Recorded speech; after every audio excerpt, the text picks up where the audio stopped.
Hello,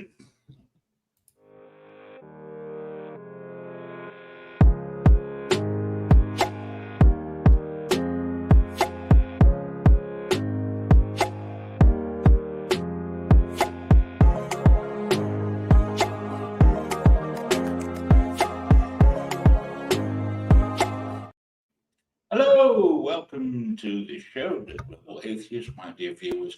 And Cindy, welcome to you. Good to see you. Yeah, me too. Tonight we're going to talk about education, science education maybe, and critical thinking in education. First, I would like to explain a bit about my educational background.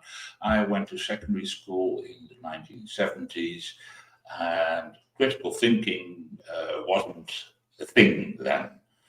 Not that it wasn't a thing, but it wasn't educated or taught. It was only in university that I learned about the concept, although I had been applying it for quite some time. How was that for you? Well, my education is a bit weird because I did the end of it in the army. But yeah, critical thinking was not really a thing. In fact, I still have the grades from that time, the first year of philosophy in while I was in the army, and I remember that my philosophy teacher, he wrote that I wasn't able to produce uh, a a good reasoning or something like that. I don't remember how he wrote it, but it's in those lines. Maybe it was the case at the time. I don't know. I don't think so, but maybe. Anyway, I learned everything I know about critical thinking in the last 15 years, studying the topic and writing a course about it 4 years ago. Yeah. So, yeah, that's. Weird how things go. I did do some reading on modern Dutch education, and apparently, at least, critical thinking has become a bit of a thing in some parts of education. We have a organization that provides lesson plans and stuff like that for schools, and they put some effort in getting critical thinking into schools. And I read that some professional training has made it part of the curriculum. Just interesting. I didn't read much about exactly what they do, but well, I assume it's the same kind of critical thinking we like to talk about. I must also add that the secondary school I went to in the 70s was a Roman Catholic school with quite a good science curriculum. And from that, particularly, let's say, mathematics and physics and biology, quite quickly put me on the idea of, follow the evidence. What does the evidence actually tell us? How does it fit into the rest I've been taught? And I mean, later when I started studying at the university, I discovered, hey, that's pretty much what critical thinking is about. So, how would you define critical thinking? Critical thinking is essentially thinking and studying. When you learn something new, how does that fit in the rest of your, or in my what I know and what I've been knowing for all the time, and what exactly, when I form an opinion, what do I, why do I use what I use, how do I use it, what I know, and how do I fit it, being critical about your own principles, knowledge, not take things for granted. Does that work? Yeah, it's very different from mine, but yeah, I think it works. What's your idea? So hold on. Sorry. So I'd rather talk about rational thinking than critical thinking, and let me explain the difference between the two.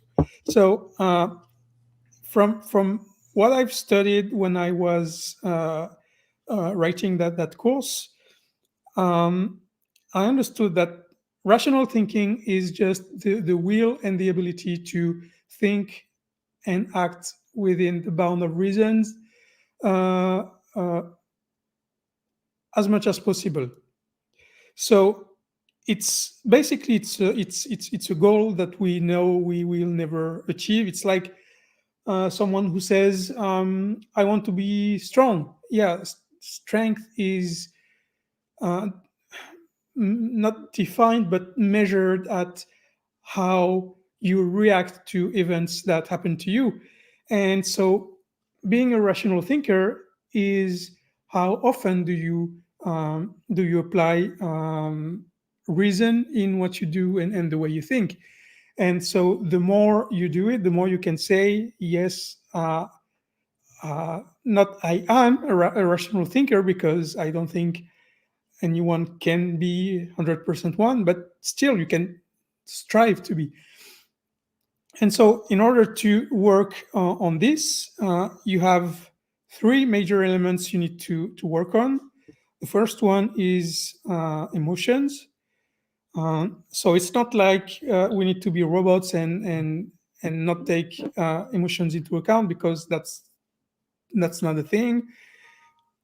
But we need to understand how our emotions taint or influence our judgment. And we know that emotions are part of everything we do, everything we remember, the way we think, and all that. But yeah, if we want to think more rationally, we need to be able to uh, separate the moments where we can be emotional or have our um, emotion dictate the way we think, and the times where we can't. Also, we need to understand that um, emotions can be manipulated, and so we can be uh, forced to act in a certain way, and so act and think in a certain way through manipulation of emotions. And so if we want to be more rational, then we need to be aware of that, and we need to be able to counter it. Um, the second point we need to work on is education, because as you mentioned, it's very important. And the education you have at school, it should consider only to be a start, because not only what we learn at school is or can be outdated at some times and even proven false, and so you need to know what your current knowledge and when it needs to be replaced.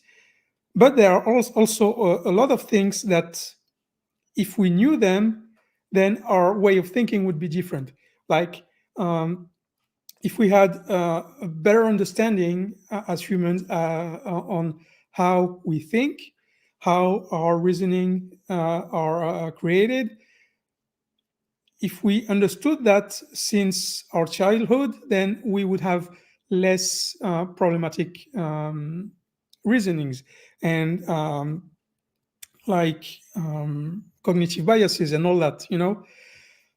And then you have the last part, which is what I call critical thinking, which is a set of mental postures and tools that we use in order to deal with information. And so the mental postures, the way I used to explain it is like when you look at martial art movie, you always see the protagonist.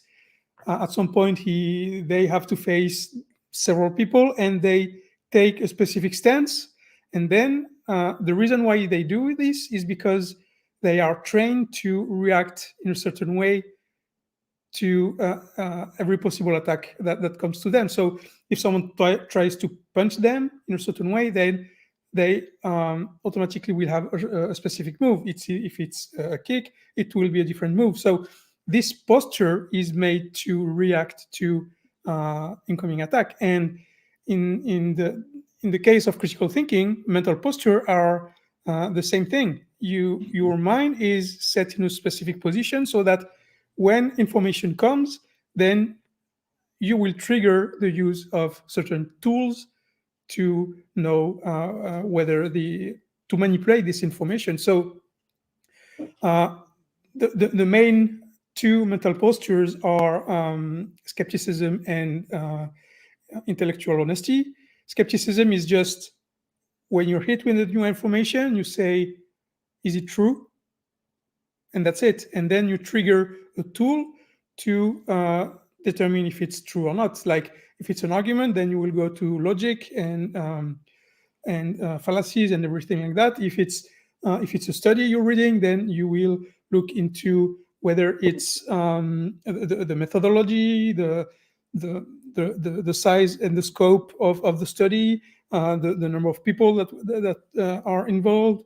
Do the conclusion follow the results? If it's an article, then you'll look into who wrote it, the vocabulary they use, and so for each type of information that comes into you, then you will trigger the use of a specific tool. And so that's how I make the difference between rational thinking, which is a goal, and critical thinking, which is one element of rational thinking. Yeah, that makes sense. I mean, interesting your comparison with martial arts. I'm not in any way in martial arts, but I've seen the movies. Yeah, everyone has seen movies like this, so exactly. Everyone understands. And I mean, I recognize bits of that, intellectual stance when I take in new information. And that not just reading a study or something like that, but even when I watch the news or when I hear particularly a politician speaking. I mean, there's always a bit of me when I hear people say things I've never heard before. Is that so? Yeah, that's skepticism. Yeah. Yes. And I mean, if it fits in the rest of my knowledge of the world, I'll let the law pass. But if it definitely doesn't fit, I'll try and find out why doesn't this fit? What's wrong with it? Or maybe it's something with my knowledge wrong. That may also be the case. And that means follow sources. Where do you, I mean, particularly politicians, because, they're ordinarily lying. Where does the story come from? Yeah. So, go ahead. Yeah. I mean, it's we've of course in politics we've been served quite a lot of nonsense by politicians, and that's in Europe as much as in the Americas. And apparently, a lot of people just swallow what their leaders tell them. Yeah. And not good. No, it's never good to. So it's complicated because it's something that we are biologically coded to do. It's if you don't listen to your parents when you're a child, then you don't survive. Basically, in nature. So we are programmed to act like this, except that in our human world, then once we've gone through the first, let's say, 6 years, then we need to realize that, our parents can be wrong, and adults can be wrong, and they can be lying. They can be just wrong because they don't know better. And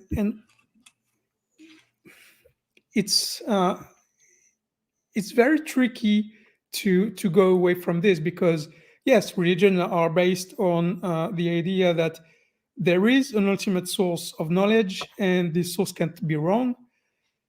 The problem is that everyone who's speaking in their name, in this source's name, well, they can't really talk to this source, right? So Yeah, it's the intermediary that's the problem here. yeah, I agree. I'm trying to think of an example. I mean, for me, quite a bit of rethinking my view of the world, what do I know, happened at university. There I was presented, I studied sociology at university. I was presented with a few things that, hey, that doesn't fit what I was taught in school and what parents taught me. And I mean, that's part of a university education, of course, taking distance from what you've been taught before and re-examining whatever your professor or teachers skills they're teaching. And that really sharpened my mind in that respect. And of course, reading a lot. Yeah, one of the hardest thing, in my opinion, when we talk about critical thinking and how to educate people to it, it's that you need to incite the need for truth in people, because if you ask anyone in the street whether they prefer to know the truth, they will tell yes, like 95% of the time, except when it hits something that they are strongly related emotionally, and like religions, like dogmas, like anything. Yeah. And the problem is you cannot you can teach critical thinking as much as you want. If the person doesn't want to implement those mental postures, then those mental postures will never trigger the use of the tools that you're teaching. And so how can you teach people that truth is the most important thing? That's the hardest part. Yeah, I think it's. I mean, I don't think that people will generally disagree with truth is important, but recognizing truth, recognizing that bits they think are true may not be. That's the difficult bit, I think. Yeah, but And yeah, I mean, it's difficult, but it's definitely possible. I mean, I've done it. um, and still aware that there are bits of my opinions that are not really rational. I learned to, well, keep them to myself, because otherwise I would make a fool of myself. But I'm well aware that there are a few non-rational bits in my opinions, stuff that I picked up and never had a good reason to, well, throw away. And I mean, particularly in political ideology. I mean, ideology is not really fact-based. no, but convincing people that truth is uh, more important than their beliefs, that's pretty hard. Mhm. In conversation with people who have very strong beliefs that are definitely not based in reality, I find that convincing them that, well, essentially that their views are wrong is difficult. And not something you do in, let's say, a conversation for a few minutes. That takes quite a bit of effort. Yes, yes, it takes time and effort and time and a lot of time. Yes. Yeah. Interestingly, when people are actually willing to learn, that can be a very rewarding opportunity.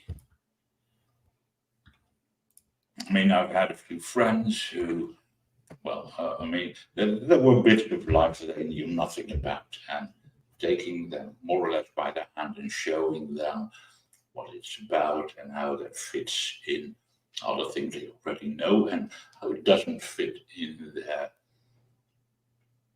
let's say, religious point of view. No, they don't necessarily need to be written in that respect. Well, the way their parents taught them, stuff like that. And that can be very rewarding. I've been there a few times and it's very nice if they're willing to learn. Yes, and on top of that, earlier I was talking about how your emotions can be manipulated. Your knowledge can be manipulated as well. There's a relatively new field of study that's called agnotology. It's the from the Greek agnotos, which means ignorance. It's basically the study of how we can keep people ignorant on a certain topic. Like, so this started after the big judgment in the US against the tobacco manufacturers. Part of the judgment was that they had to give like thousands, millions of pages of documents, internal documents, and when universities started to look into it, they realized that there was a concerted effort to keep people ignorant of the topic, like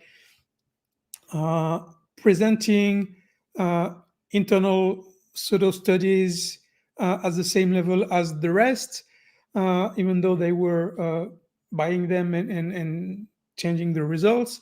And so they were trying to present the idea that we don't really know, the science is not really decided. Like there is the same exact movement when it comes to climate change. There's a lot of people who are trying to present the idea that we don't really know because some scientists say there is, some say there isn't, when in reality it's 97% against 3%. So it's not like there is a debate. But this field of study called agnotology, it's quite interesting because it studies the ways a group of people can manipulate the knowledge of another group of people. So that's interesting too. Oh, I'll have a look at that. I mean, it's new for me, so it'd be nice. I mean, I recognize, I mean, the story about the tobacco manufacturers and, of course, climate change. I'm well aware of that.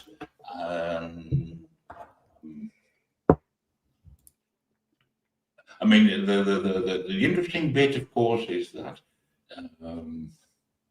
the drive to, well, steer away from the nasty conclusions. Of course, in the first case is commercial, and the second case is, well, economic, but particularly political in nature. I mean, politicians who want to push, let's say, fossil fuel manufacturing, stuff like that, don't want to push the climate agenda. But I mean, we've been knowing this for quite a long time. And I do know that in case of the tobacco manufacturers, they've been knowing the harmful nature of smoking for quite some time and actually suppressed findings of that in public discourse as much as they could. And it took quite some time. I mean, I remember when I grew up, smoking was wide. Many people did. I mean, something like 70% of the population smoked, so did I. And I was aware that smoking was bad for health. People had been pushing that message for quite some time. But it took a lot of time and effort to get, let's say, the government adopting policies to really discourage smoking. I mean, they're only recently, as in, let's say, the last 10 years, making a real impact. And still, I mean, the weird thing is, of course, I mean, what the government, of course, mostly does is make smoking more expensive, which I suppose does help. But I quit smoking in 2017, not because of money, but because of health reasons, essentially on doctor's orders. Yeah. And I mean, there's an interesting bit to that. I mean, I was well aware that smoking is bad for my health, but I'm okay, no worries, until it was a worry. Yeah, the question is, why do we still have young people starting smoking when they know the risk to the health? I think that's another topic. But to come back to critical thinking and rational thinking,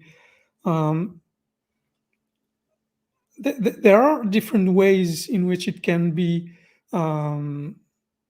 taught and learned. I mean, you can start learning like the postures I was talking about pretty young. You can start 5-6 years old, and then, I mean, if you really wanted to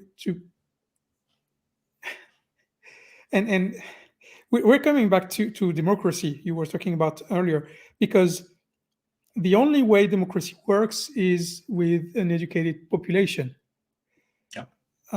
Without that, it just doesn't work.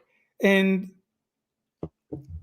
we tend to forget this point when we talk about politics. We all say we want democracy. Well, most of us say they want democracy, and we talk about all of this, but we don't say this part, that population needs to be educated, and educated in critical thinking. That's very important. So there needs to be a concerted effort by government to gradually teach critical thinking, like starting with those postures, and then the tools slowly going up, and not just the critical thinking part, but also the emotion part, how to manage your emotion, how to understand them, why they are here. That's also very important. Yeah, that's an excellent point.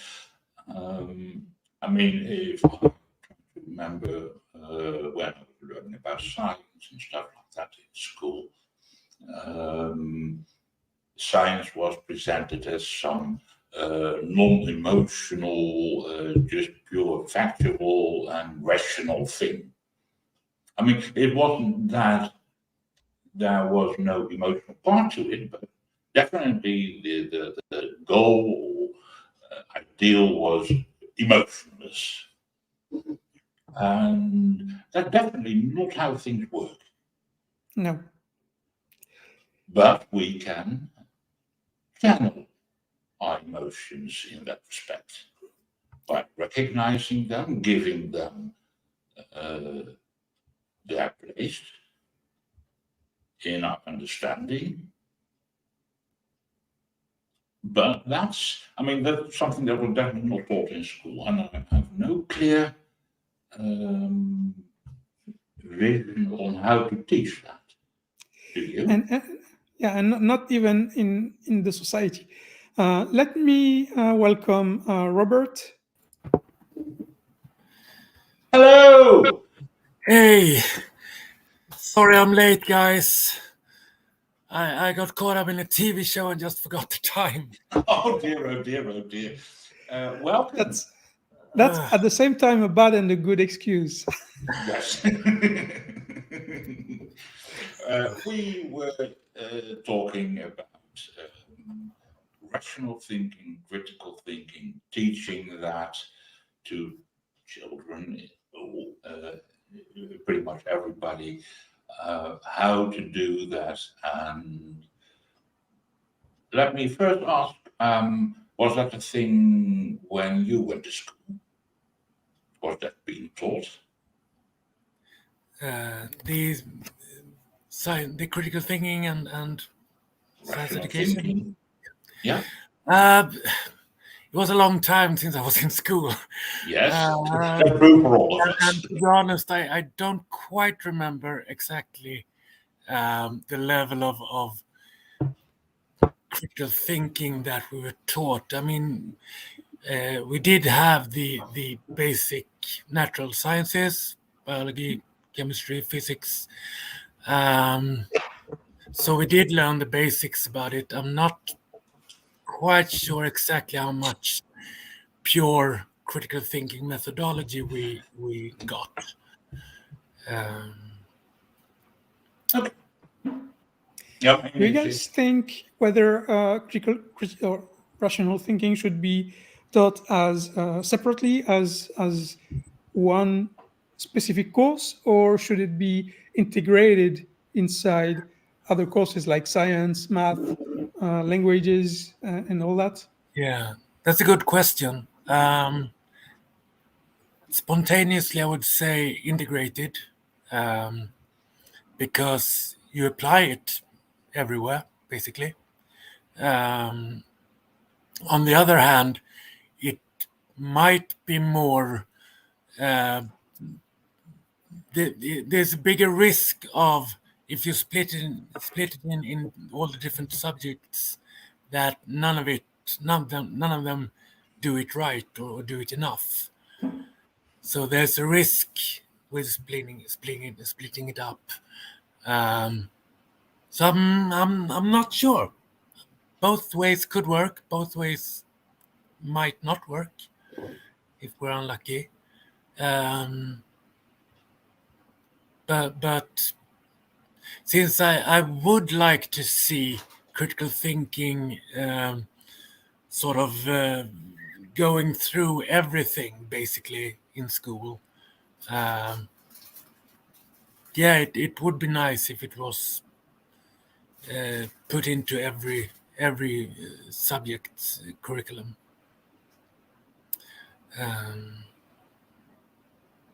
But it's a good question. I'm not sure where I stand on that. Yeah, I can put a bit of more information on that. Went to secondary school, and I went to physics, chemistry, biology class. The essential question: how do we know this? That is being taught, and where possible, using demonstrations. There was quite a bit of effort put in that. All my teachers did demonstration, and I am very fond of that. Essentially, doing it yourself, or being shown clearly that, let's say, it's essentially when you drop something, it falls down. You can measure the rate at which it falls down and the rate at which it drops objects and accelerates. We can measure that. And that kind of how do we know that? I think that's elementary. And we should also apply that to other subjects, like, let's say, history, or maybe even languages, although languages aren't very good at that. But I mean, in much that we teach, and that's not just in school, the question, how do we know that, should be addressed quite more often, in my opinion. Yeah. You look doubtful, Cindy. Yeah. I think if you only teach it through other areas, you take the risk of people using it without knowing what it is. And that's why I think it should be taught both, because you need to understand why it's necessary, you need to understand what it is, and then use it in science, in languages, and in math, everything else. Because if your math teacher tells you, okay, logic is like this, and you just, okay, you learn it, and then you practice it, and then that's all. But if you don't have someone who tells you that, okay, logic is like in the fabric of our universe, that everything is based on it, and also our interactions are based on it. When we provide an argument to someone, it's based on logic.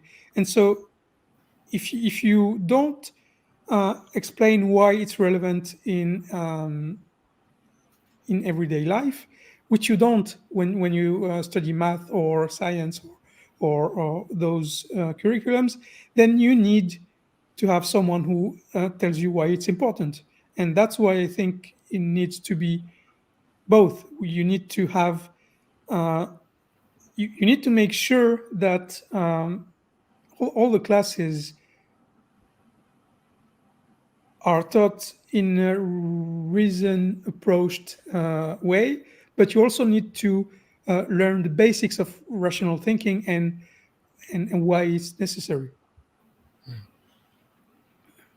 Yeah, that makes sense. I mean, weirdly enough, it wasn't until I went to university that kind of, you say, that rigor was taught. Rigorous thinking, as in applying logic, applying sound reasoning, applying, let's say, inquiry on methodology in studies, stuff like that. And I don't think I was really aware of those kind of implications before I went to uni. And so, I mean, I'm not so sure if I really missed it in secondary school, but in hindsight, think education in secondary school would have been better if I would have been aware of it. That rigorous thinking matters.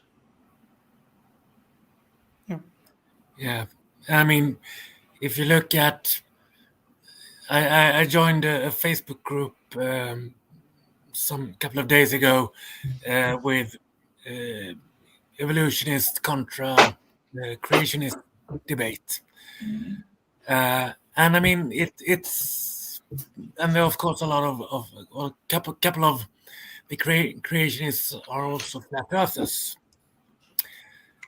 And that doesn't surprise me. I wonder if we started early in early school with just basic critical thinking, rationality, just trying to examine our beliefs and knowledge, if that would help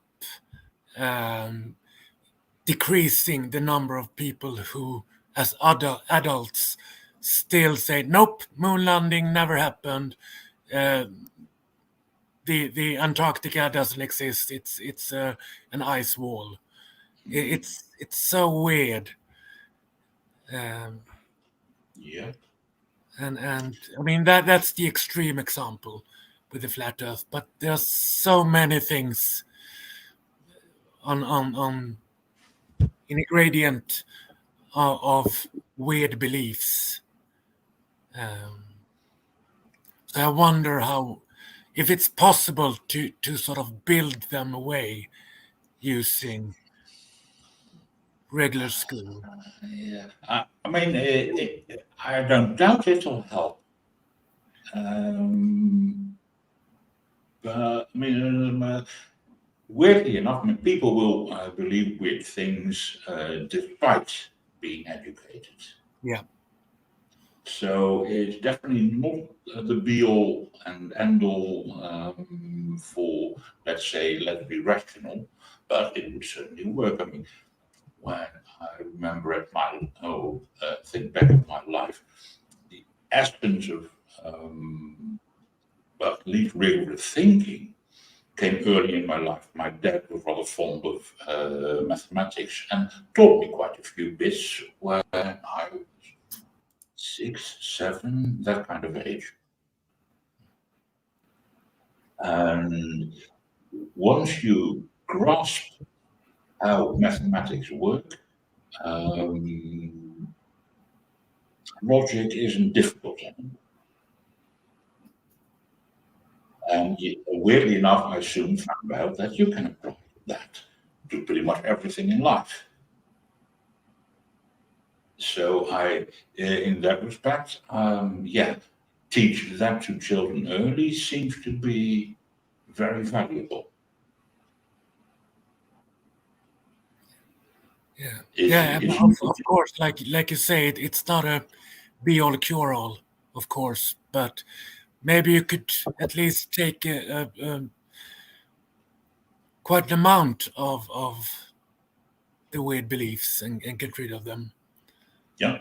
Because one of the problems nowadays is that the people with the weird beliefs can find each other quite easily through the internet. So they will sort of build up their own sort of community. Yeah. Nice echo chamber. Yeah. And, there we go. I mean, I'm pretty sure that this is one of the unexpected results of the internet. Yeah. I was there in the 1990s when the internet was becoming a thing, and we never thought that it would happen. We had some ideal that we can spread information and all will be better. Well, that was disappointing. Yeah. It's weird. It's this kind of weird paradox that the more information we have available, the more difficult it is to get people to realize that. Maybe I'm not sure exactly if I can get my thought across, but do you know what I'm getting at? I think. I mean, there's a bit. Oh, sorry. Go ahead. No, I was just gonna say it's like so much noise to a smaller signal, so it's easier to get caught up in the noise, sort of. Yeah, and that's why critical thinking is so important because it helps you filter all that information. Yeah, exactly. And discard the rubbish. Yep. And I mean, there's a bit to this that I'm a bit, let's say, worried about. I mean, I'm well aware that here in this channel and in the atheist community in more in general, we're also a bit of an echo chamber. Yep. And I'm not saying that we're wrong, but it's good that occasionally we get challenged by weird ideas. If only to be able to point out what's wrong with it. Yeah, you can never, sort of, like you said, we have to place the critical thinking over the level of we're in a group, we agree on atheism or whatever, skepticism. Yeah. So you, for sure, and I mean it's I've come to spend quite some time trying to correct atheists when they give really bad arguments and sort of straw man theists and the like. So that, and I mean, you earlier mentioned creationism. Creationism is a thing I've been interested in from the 1990s. Maybe you know about Talk Origins, the news group, and people around that. I've been active in that for quite a bit in the 1990s and early 2000s, and it's at least challenging to find out why exactly creationists who are presenting their case are wrong. And some of them are straight up lying, the Canhams and the likes, they're lying, but quite a few are misinformed. And I don't mean the one you see on TV or in YouTube or whatever. Most of them are lying. But your ordinary creationist you come across in the internet, they've been lied to and they're misinformed, but they are not lying themselves. Yeah. And it's important to find out that and to push them gently into have a look at why we believe that evolution is right and creationism doesn't work. I mean, just shouting at them doesn't change their minds. Yeah, go on. No, I was just going to say everyone is susceptible to a different approach. Mm-hmm. Yeah, that's true. Yeah, and certainly Facebook discussions aren't the best way to convince people. So nope. That's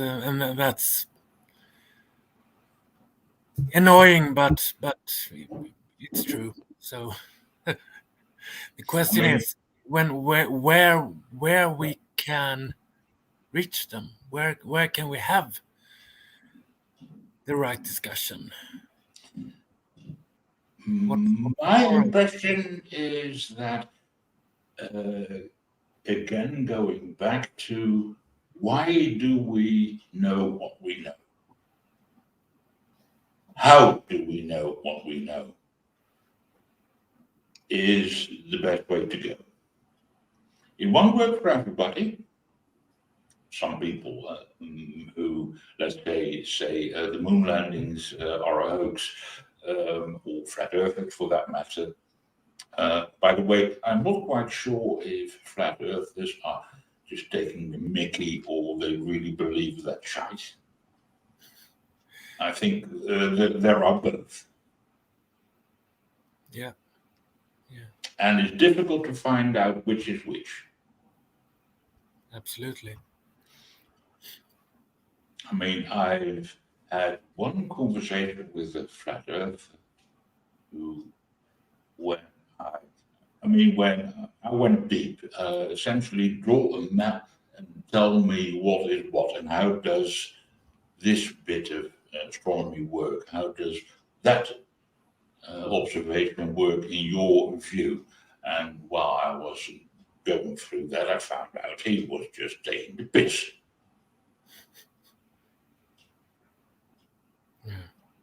I mean, that's the thing that, I mean, if you have a group of flat earthers, sure, a lot of them are just trolling. They don't Yes. believe it. But I just can't see hardly anyone who actually has explanations for the flat Earth model. So most Elementary of them are just, elementary astronomy doesn't work in a flat Earth. yeah, exactly. So I mean, they base it on something completely different. They base it on a disbelief in the government. They base it on a disbelief in NASA. They base it on the Bible. They don't have any actual reasons for their proposition.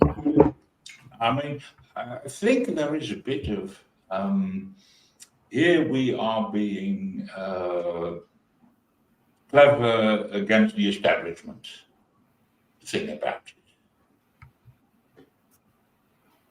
I'm pretty sure that's a big motivator. I mean, they've been having us by the nose all the years, and we know better. That's at least part of it, but I mean, why that leads to essentially closing your eyes to, well, what your eyes tells you. It's a weird thing. I should, by the way, admit a bit. In the 1980s, in, let's say, the conversation at the bar, I would occasionally talk about the Earth flat, more as a challenge to people why they know that the Earth isn't flat than saying that that's actually my opinion, and I was pretty clear about that. And actually, quite a few people have difficulty explaining why the Earth is mostly round. How do you know that? Yeah, there's it's an argument we try to explain very often when we talk to mostly it's conspiracy theorists, but it's also creationists, and it's you cannot just disprove someone else's theory. You have to prove yours. And when you talk to creationists, everything they do is to disprove evolution, if that's even something. It's not proving their own theory. It's just no, evolution is not wrong, is wrong, and so if evolution is wrong, then by default mine is right. But that's not how it works. Nope. And that's something those people have trouble understanding very often. Oh yeah. Yeah, I agree. As a matter of fact, I mentioned that. I've had serious trouble convincing people that, well, that doesn't work. I mean, okay, so suppose you prove the opposition, right? Does that make you, oh, sorry, wrong? Does that make you right? No. And they think it does. Yeah. And I mean, I'm sure there's a name for that fallacy. Maybe a black and white fallacy, something like that. Yeah, or sort of false dichotomy, maybe. Yeah. I mean, it's I when people say that, I usually use the Matilante gumball analogy. Like, if I say I don't believe that the number of balls are odd, doesn't mean that I believe that they're even. Yeah. It's each proposition has to be proven, Yeah, or at least exactly. evidenced. So Yeah, supported in any way. Yeah, yes, of course it does. And maybe there is, essentially teaching, that would be nice. Teaching in school that proving the opposite wrong doesn't prove your Yeah. idea. Yeah, absolutely. And yes, that's definitely, I think that we have something there that should be taught. Mhm. Yeah, definitely. And I mean, I imagine that you could, using a simpler level of language, do this fairly early. Yes. When you discuss what is a thing and what is not a thing, and I mean, to sort of teach the basic laws of logic, but in a simpler language, um, because it's I mean, usually not that yeah, difficult. Actually. applying logic isn't difficult to teach. I mean, I learned it when I was a toddler. That doesn't need to be taught in formal logic. I wasn't taught formal logic till university when I was in my 20s.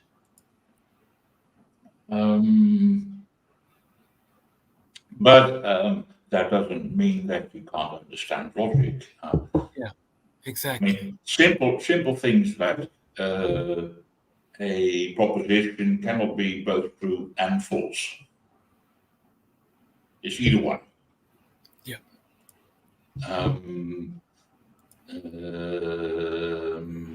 Implication that when it rains, the street gets wet. The street is wet. Does that mean it rains? No. No. Yeah, exactly. The sort of reasoning and seeing which that it can go one way, but not necessarily means Exactly. the reverse. Yeah, yeah, That kind of stuff. I mean, the bit about implication and that's not reversible, I was taught in mathematics class in secondary school. But yeah, the idea of that, essentially, my dad taught me that when I was 5 or 6, something like that. yeah, yeah, yeah. Absolutely. The concepts themselves aren't that tricky. No, They're but essential to know. yeah. So we can do that, I think. Right. Oh dear. Some music. Oh, Oh damn! There's something. that's extremely Oh, unprofessional. I'm being called. I'm sorry about it. It's gone now. Sorry. I have just recently got possession of a tablet, and last week I put a SIM card in that, so it has a telephone number. Nobody knows it, weirdly enough, but it's being called now. Sorry. Um, where was I? Oh yes. Now of course the interesting bit is should primary schools teach this from an early age? I'm pretty sure that, for instance, Christian schools wouldn't like that much.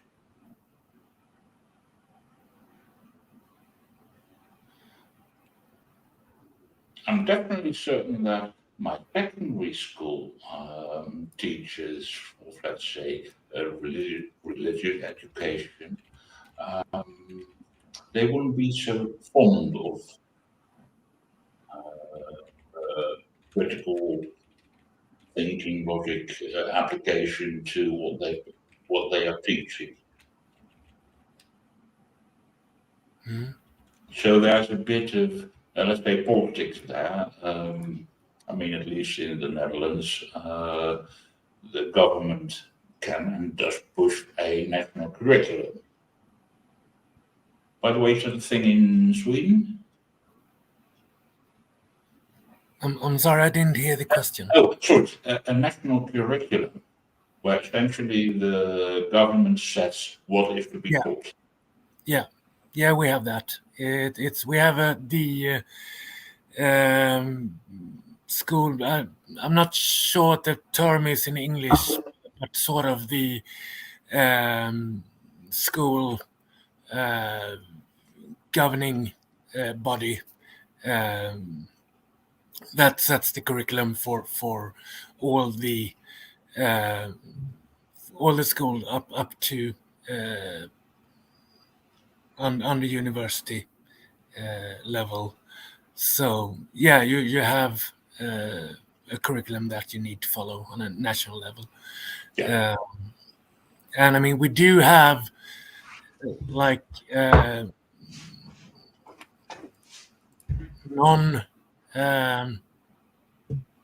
non-state schools as well, but not as many like private schools and some religious schools, sadly. But the most majority of all schools are run by this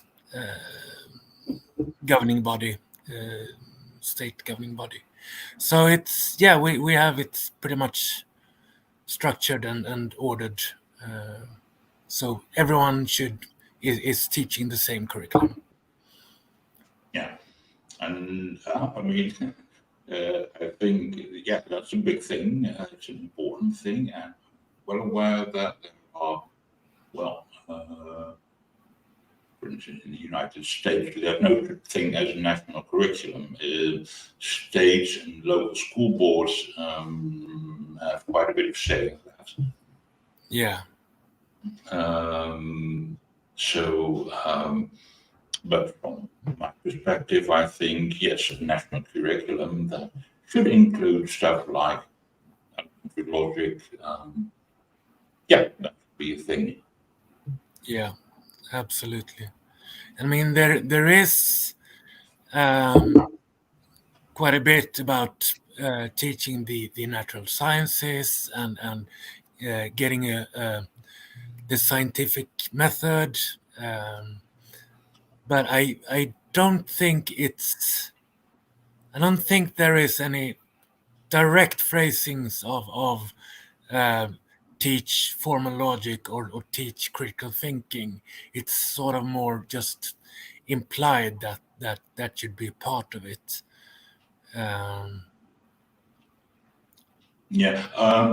From a little bit of reading of this Dutch education,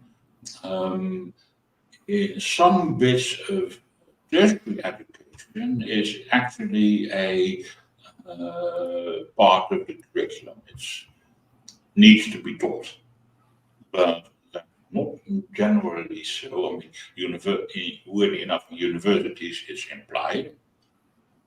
In secondary education, it often happens without being formally required.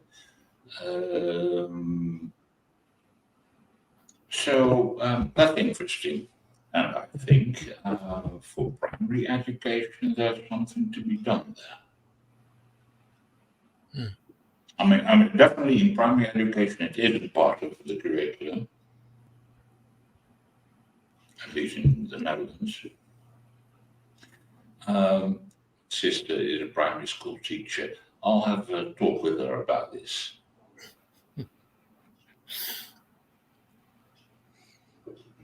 Yeah, I honestly don't know how how it is in France. I know that I think it was right before COVID. There were some meetings and between the government, scientists, and teachers to try and implement critical thinking in schools in France. But I don't know where that went and how it's doing now.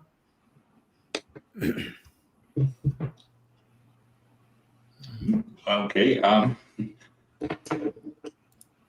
I see that we've reached about an hour into the show. I think it's time to wrap up a bit. I said my thing about what I think would be good, would be useful. Is there anything you would like to add, Rob?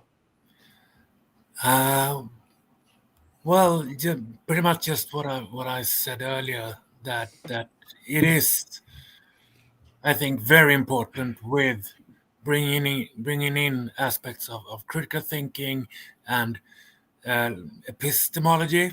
Is it when how we know what we know,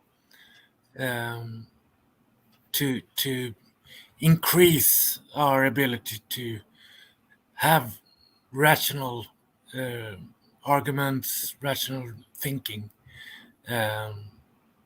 So yeah, that's it is a very important part of the education. Then of course it needs to spread outside the school as well and be a part of society as a whole.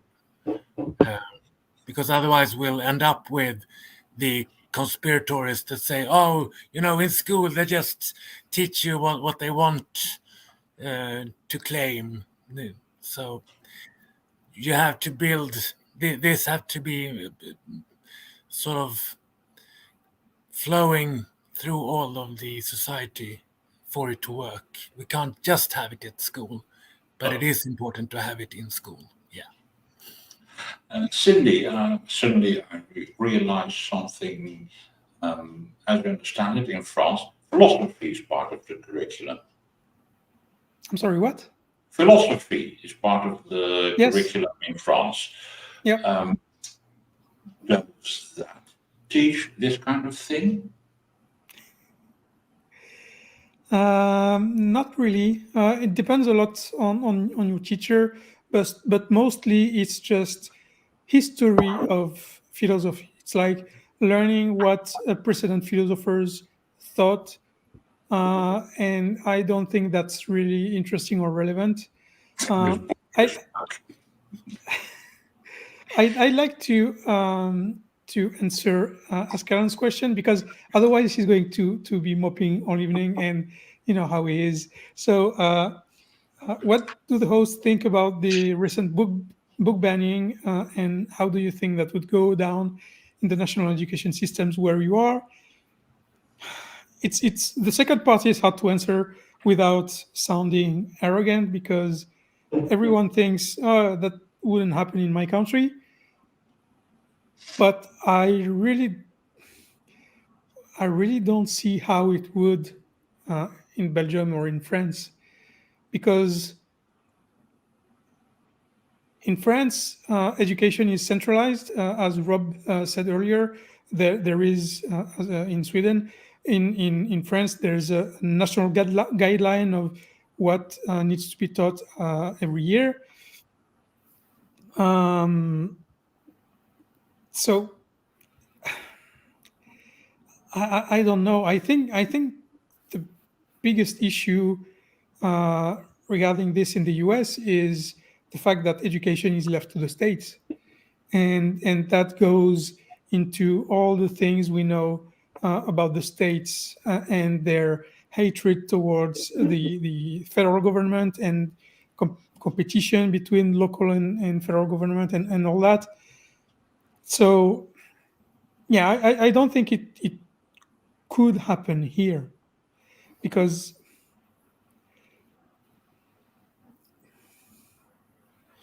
the only reason why it works in the US, it's because it's a local government. I don't think it even if fascists were to get into government, I don't think they would be able to implement something like this. So yeah, I don't think it would happen in France or in Belgium anyway. I think we're at the point where books are banned in Sweden, then we have much bigger problems, because then something completely different has happened, and we are sort of run over by fascists. Yeah. So, yeah. I mean, in the Netherlands, I don't think there are banned books. For quite some time, it was illegal, or at least not possible to print copies of Mein Kampf, the Hitler book, but that was because the Dutch government claimed the copyright of the book, at least the Dutch translation. Lately, things have been moving, so it can be published, but I mean, I'm aware that there has been a scientific translation a few years ago, and a few thousand copies were sold. It's one of those books that is a bit dodgy. However, I did read it, and God, what a terrible book is it? Yeah. That's pretty much it. I mean, my secondary school removed a few, or at least didn't have a few widely read books in the school library because they were rather erotic in nature. But it was a Catholic school, and so you get a kind of. Yeah, it's different when there's this heavy religious agenda on the school. I mean, that's the same in the States, where every school you have the parents pressuring the school to not teach evolution or to teach creationism as an equal alternative. Mm, And I mean, that whole situation is part of it. I mean, that luckily we're not there in Sweden, and not in France either, as I understand it. So and no, definitely not. I think a widely accepted principle is that we should be able to read pretty much anything we like. yeah, And that applies to adults and that applies to children. yeah, absolutely.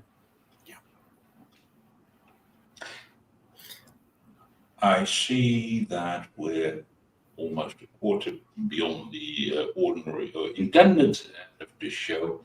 I think we should, slowly wind down. I thank you for contributing. It was an interesting conversation. And thank you for your time and effort. And to our viewers, thank you for viewing. Bye-bye. Bye bye.